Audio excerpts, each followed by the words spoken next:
Hi, brothers and sisters. This is John Casilag, and welcome to Pathways of Hope. Today's gospel is taken from the 20th chapter of the book of John, verses 20 to 33. A few gospel highlights that will be the basis of our reflection for today. First, that a group of Greeks asked to see Jesus. Second, upon being told of the presence of his disciples, he declares that his time has come and his death must accompany it. Third, there is a call that those who serve him must follow him. And fourth, the promise of a reward. Quick question, mga kapatid. For whom did Jesus come? For whom did Jesus come? Answer, Jesus came for everyone. That includes the Jews and the Greeks who came to worship.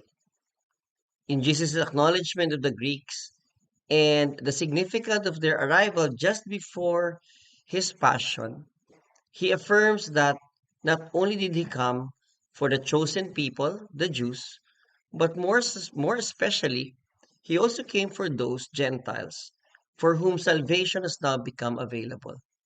That includes you and that includes me. But the coming of Jesus had none of the trimmings of a royal event. There were no red carpets, no banquets, no music, neither were there distinguished guests. There was only the servant Jesus who was going to be put to death. But it was in his dying, my dear brothers and sisters, that a reward was also soon to come, one that will allow him to be glorified by the Father, not for himself, but as an invitation to those who would be serving him. The promise of eternal life, the promise of salvation, the promise of heaven, and being the presence of God throughout immeasurable time. In this gospel, Jesus calls for his servants to follow him closely. And I think that means that we have to be in full obedience to what he asks to be done in order to receive the fullness of the reward that comes from that obedience.